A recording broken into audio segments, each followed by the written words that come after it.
කඳුළු කතා ගොඩක් ලියවුණු ස්මාරකයක් ළඟ අපි මේ ඉන්නේ. ඉතින් අද මොකද්ද මේ විශේෂ දවස? අද මේ කොහෙද ඉන්නේ අපි? අපි මුලින් ඉඳලා යමු කතාව අහන්න.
අයිබෝන් ඔන්න පිළිගන්නවා සිටිසන් වොයිස් මීඩියා නෙට්වර්ක් එකේ දෙවෙනි ව්ලොග් එකට.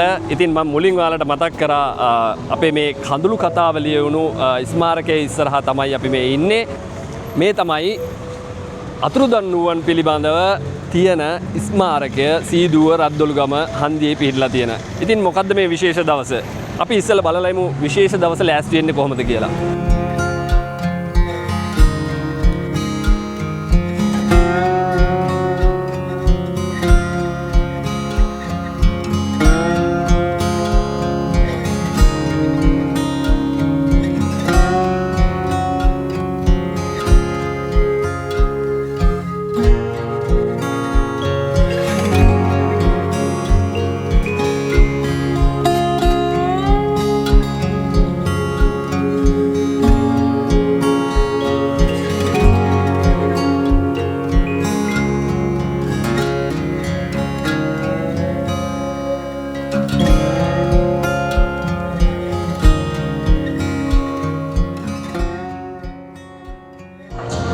අතුරුදන් පිළිබඳව 35 වෙනි වාර්ෂික සැමරුම රද්දොළුගම හන්දිය අතුරුදන් පිළිබඳව ස්මාරකය ළඟ මේ විදිහට ලෑස්ති වෙලා ඉන්නවා. Citizen voice media network channel එකේ දෙවෙනි vlog එක තමයි මේ විදිහට අරගෙන එන්නේ.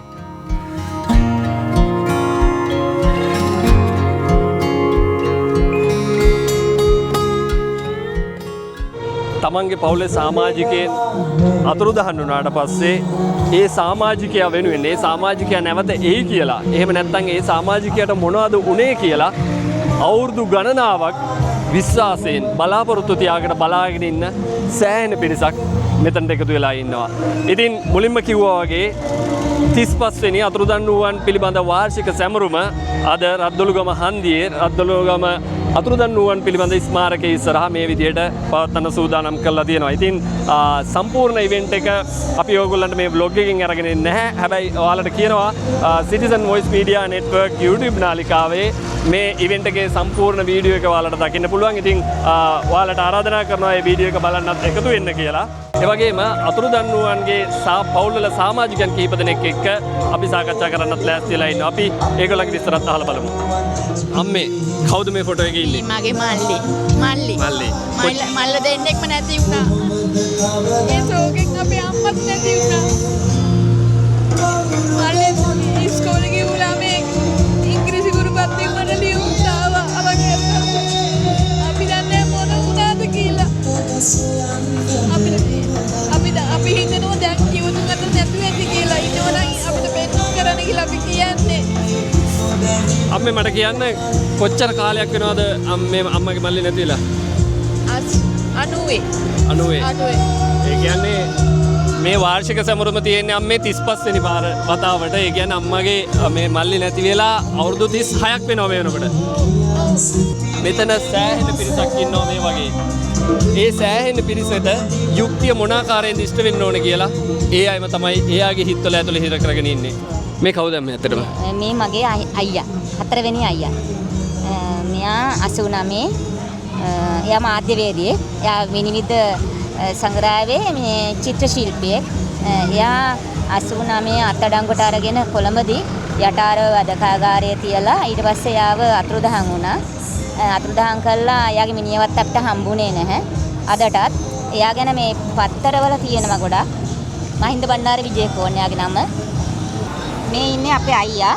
එයා තමයි රෝහණ විජේවීරගේ චිත්‍රය රැවුල මේ තොප්පිය කණ්ණාඩිය අයින් කරලා මේ චිත්‍රය ඇඳලා තියෙනවා.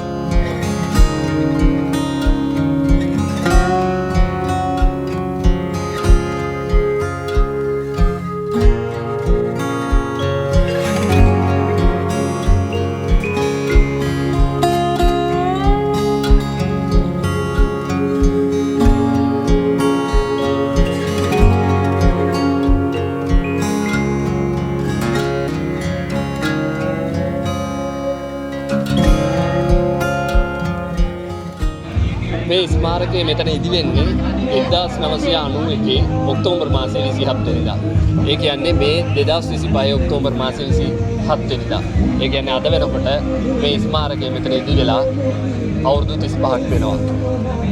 හැබැයි ඒ අවුරුදු 35 ඒ වුණාට මේ අතුරුදන් වූවන්ගේ පවුල්වල සමාජිකයන්ට යුක්තිය හරියාකාරයෙන් ඉෂ්ට වෙලා තියෙනවද කියන ප්‍රශ්නේ අපි හැමෝම ඉස්සරහා තියෙනවා.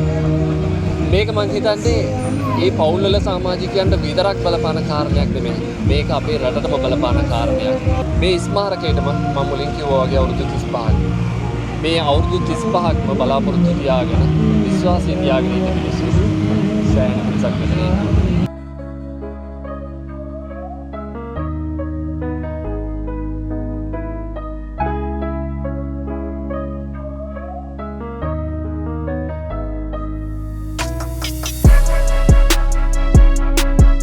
මේ සිදුවීම සම්බන්ධ විශේෂම පුද්ගලයා හරිම කාර්යබහුලයි. හැබැයි අපි පොඩි වෙලාවකට ටක් ගාලා අල්ලගත්තා.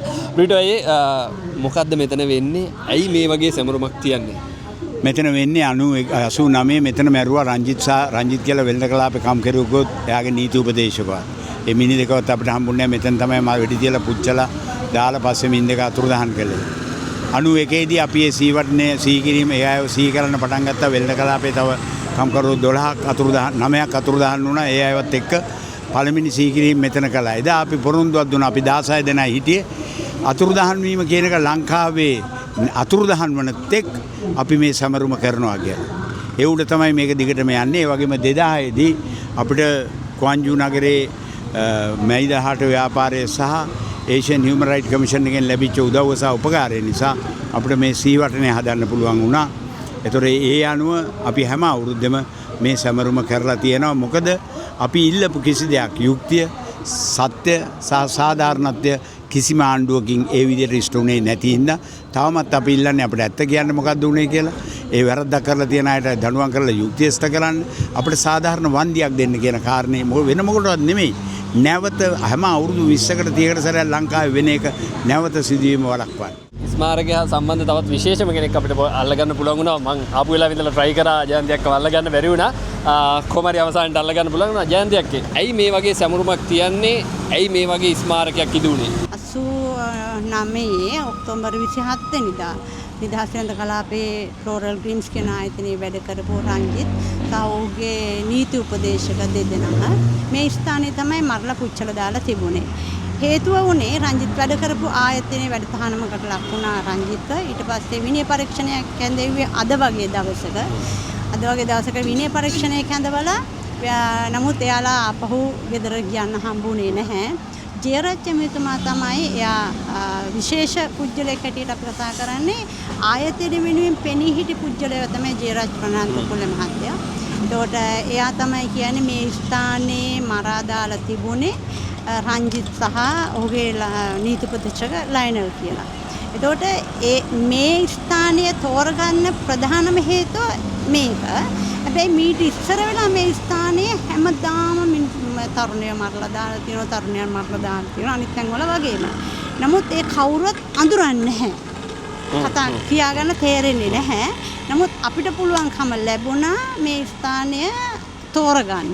ඒ නිසා තමයි අපි මෙතන පොදුවේ මේ රටේ අතුරුදහන් කරව මරා දාලා තිබුණා වූ සියලුම අය වෙනුවෙන්ම ස්මාරකයක් හදන්නේ. මම දැනට මේ කතාව මෙතනින් නතර කරනවා මොකද ජයන්ති අක්කව අපේ මැදිරියට ආපහු පාරක් ගේන්න බලාපොරොත්තු වෙනවා. ඊට ඉස්සෙල්ලා මම කතාවක් කියන්නම්. අර ඉස්සෙල්ලා කියපු නිදහස් වෙළඳ කලාපේ රංජිත් කියන්නේ ජයන්ති අක්කගේ පෙම්වතා. මේ පෙම්වතිය අවුරුදු 35ක් පුරාවට ඒ වෙනුවෙන් සටන් කරනවා. අපි මේ ගැන අපේ මැදිරියේදී තව කතා කරමු.